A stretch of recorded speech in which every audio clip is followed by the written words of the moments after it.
J'adore Le Seigneur des Anneaux. Sérieusement, c'est une des sagas qui m'a donné l'amour du cinéma. Tous les films sont des chefs-d'œuvre intergalactiques de l'univers de ouf. Chaque film nous a balancé à la gueule la balle de scène culte. Culte, je vous dis. La mort de Boromir, culte. L'arrivée de Gandalf au gouffre de Helm, culte. Le discours de Théoden, culte, culte, culte.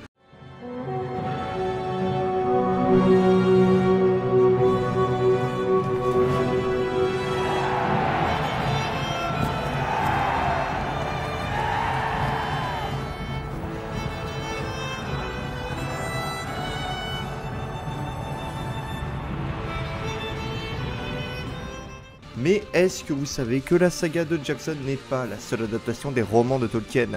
Ouh là non. Parce que bien avant l'an de grâce 2001, date de sortie du premier opus de Jackson, une autre adaptation fut faite dans les entrailles de l'animation. Alors on prend sa plus belle DeLorean et on va faire un petit tour dans le monde merveilleux des années 70. Puisque aujourd'hui on va s'attaquer à la première adaptation des aventures de Frodon, Sam, Aragorn, Legolas, Gimli, Merry et Pippin avec Le Seigneur des Anneaux de Ralph Bakshi.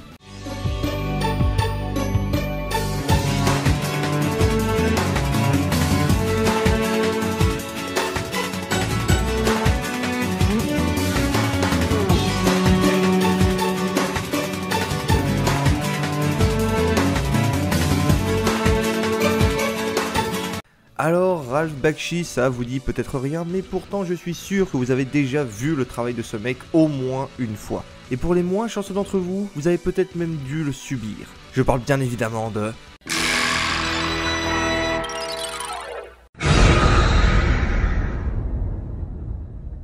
Mais donc c'est en 1978 qu'il sortira après une pré-production digne des plus grandes batailles de l'histoire, sa propre adaptation des romans de Tolkien, un auteur qu'il affectionne d'ailleurs particulièrement.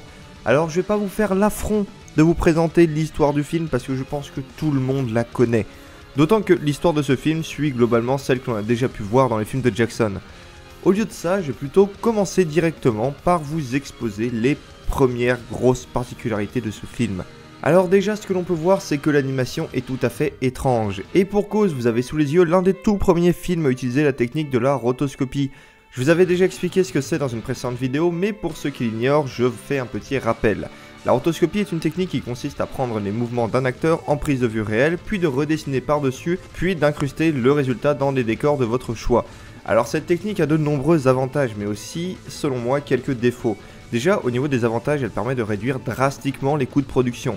Bah oui, au fond, tout ce dont tu as besoin, c'est d'avoir tes acteurs sous la main et de faire des map painting pour les décors. Pas besoin de faire une animation étape par étape, t'as juste à dessiner par-dessus des mouvements. Et je vous jure que pour un film d'animation, faire ça, ça revient à faire des économies de ouf sur l'animation. Pour prendre un exemple en dehors du monde de l'animation, je vais vous parler de Prince of Persia. Non, ça on oublie. Non, pas ça non plus, voilà, ça c'est mieux. Prince of Persia, premier du nom, développé par Jordan Mechner, est sorti en 1989, misa lui aussi sur la technique de la rotoscopie en filmant les mouvements de son frère pour faire les mouvements du prince. Ça lui permet donc de développer un méga hit avec 3 fois rien dans son garage, tout ça grâce à la rotoscopie. Mais cette technique donc n'a pas que des avantages, en effet les personnages rotoscopés ont un peu tous ce même défaut, c'est qu'ils sont extrêmement mobiles, ils bougent absolument tout le temps, ce qui tranche avec le rendu plus statique de l'animation traditionnelle. De ce fait, on a un vrai décalage qui s'effectue, parce qu'on voit un rendu qui surprend notre cerveau qui a l'habitude d'associer animation avec une image plutôt statique. De ce fait, cela peut rendre le film quelque peu difficile à regarder. Clairement, la rotoscopie reste encore aujourd'hui un procédé rarement utilisé et au public restreint. Et aussi, ça peut donner des images assez spéciales, au hasard, mais alors total. Admirez-moi la tronche de Galadriel.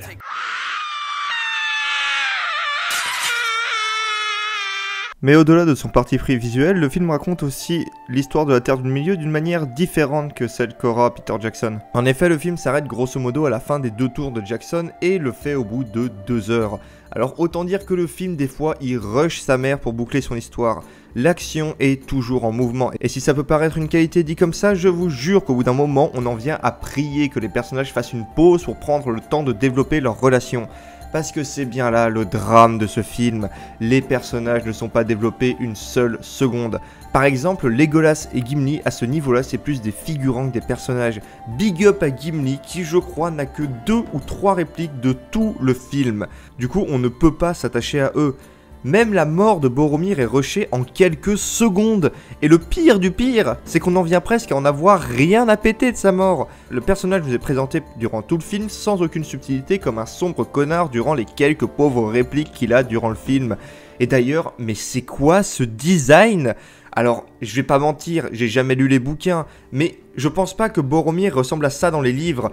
Et d'ailleurs, j'ai fait des recherches pour voir à quoi il est censé ressembler dans les livres, et dans les livres, il ressemble à ça. Pas à ça. Non mais sérieusement, on dirait le barbare de Naalbuck. D'ailleurs, il me permet aussi de dire que les designs en général sont sacrément pourris. Je veux dire, regardez le conseil d'Elrond. Alors je sais, c'est 1978, mais merde quoi. On dirait un concours de cosplay dans la convention la plus cheap du monde. Et je veux dire, mais merde, regardez Aragorn. On dirait un putain de poivreau indien. Mais si j'ai l'air de descendre le film, il ne reste pas moins des points où il se défend plus qu'honorablement. Et c'est les orques et les spectres qui me font dire ça. Dans cette version, les méchants ont un vrai côté horrible et maléfique. Chacune de leurs représentations est extrêmement stylisée et donne alors un rendu absolument génial. Je suis par exemple extrêmement fan du rendu des spectres. Cette version leur donne un aspect beaucoup plus horrifique que ceux de Jackson, une espèce de mix entre des ghouls et des spectres. Les orques sont également très réussis et vous marqueront à chacune de leurs apparitions. Pareil pour les décors qui sont franchement magnifiques. Alors bien sûr c'est du décor peint comme je vous l'ai déjà dit, donc ça donne un rendu un peu spécial, mais personnellement je trouve ça très réussi. Par exemple, je trouve que la tour de Saruman a un côté beaucoup plus impressionnant et horrifique dans cette version. Bon, par contre l'âge du film se sent aussi dans ses combats qui sont d'une mollesse incroyable. Mais bon, le film a quand même près de 40 ans donc c'est assez pardonnable. Par contre, ce qui n'est pas pardonnable, c'est la musique. C'est la misère totale. Souvent, on va avoir de très longues séquences totalement silencieuses musicalement. Et c'est affreux, notamment sur tout ce qui touche au dialogue. Et d'un coup, la musique s'emballera pour une scène ou deux, mais c'est tout. D'autant que la musique en elle-même, elle est pas si folle que ça en plus. On est très loin de la tuerie absolue que seront les musiques de la saga de Jackson. Alors au final, est-ce que je vous conseille ce film ?